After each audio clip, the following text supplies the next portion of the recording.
Speaker, my question is to the Prime Minister and asks, what was he referring to when he said his government would, quote, take action this year to remove particular regulatory roadblocks to irrigation in Canterbury? Honourable Prime Minister. Mr Speaker, I was referring to a range of options currently being developed and considered by the government to deal with some of the issues around irrigation, such as those identified in the Canterbury Water Management Strategy. However, no final decisions have yet been made. It's also important to note that the Land and Water Forum will be reporting to the government this year on wider issues of water management. Dr. Russel Norman. Thank you, Mr Speaker. To the Prime Minister, does he consider the elected councillors of Environment Canterbury to be one of the roadblocks to more irrigation in Canterbury? The Honourable Prime Minister. Speaker, I'm not sure it's possible to answer that. What I can say is, having read the report prepared about ECANS, it was very alarming to me, the level of dysfunctionality currently operating in the organisation. Dr. Russel Norman. Thank you, Mr Speaker. In reference to the review that he referred to in his answer, does he have confidence in this review of the ECAN's administration of the Resource Management Act, given that it was headed by Wyatt Creech, who is the director of Open Country Cheese, a dairy company with 12 convictions for breaching the RMA in the last 3 years? The Honourable Prime Minister. Mr Speaker, yes, I have enormous confidence in Wyatt Creech as someone that's very well equipped to handle these issues, and as a former Deputy Prime Minister of New Zealand, I think served New Zealand very, very well, putting aside his private and personal interests. Rahui Katane. Thank you, Mr Speaker. To the Prime Minister, what is the government's view on the recommendation from the review group that iwi liaison be elevated in importance with ECAN, based on the finding that iwi are typically recognised only as a special interest group rather than being recognised as the treaty partner? The Honourable Prime Minister. Mr Speaker, the government is still considering the report and no decisions have been made yet. Dr. Russel Norman. Thank you, Mr Speaker. Does he agree that the dairy industry has a vested interest in seeing more irrigation in Canterbury? The Honourable Prime Minister. Mr Speaker, yes. Dr. Russel Norman. Thank you, Mr Speaker. In that case, how can it be possibly appropriate for a senior member of the dairy industry to be conducting the review of Environment Canterbury when Environment Canterbury is the regulator of the dairy industry in that region?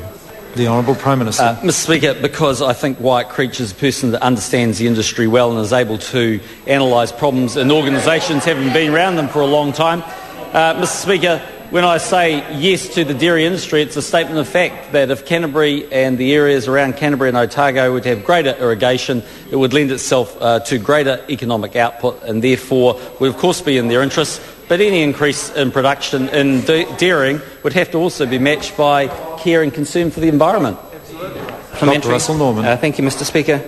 Does he agree that Canterbury's water resources are actually already under enormous pressure, and there is over-extraction of water from aquifers and rivers? There is already enormous pollution as a result of dairy intensification, and so how will more irrigation result in anything other than more environmental decline? Mr Speaker, yes, I do agree that actually there's pressure on the aquifers in the Canterbury region, and of course the way to resolve that is potentially to build greater water storage so that less pressure is actually on those aquifers and less of the water that currently pours out to sea continues to do so. Supplementary. Dr. Russel Norman. Thank you, Mr Speaker. Can we take from the Prime Minister's answers that this government will always put short-term private interests ahead of long-term public good when these two things come into conflict, as they are in the case of... Point of order, Mr Speaker. Point of order, Dr. Russel Norman. Mr Speaker, the noise in the House means I can barely hear myself, so I would ask... This is a point of order. Order, I apologise to the Minister. Now look, a point of order is being heard and there's just a lot of noise around the House. The House is very noisy today. I sympathise with the Honourable Member. I didn't interrupt because I didn't want to interrupt his question. I could actually hear him, which was a little unusual. Sometimes I can't, the noise is so loud, but I could hear him. I could hear the Honourable Member quite clearly.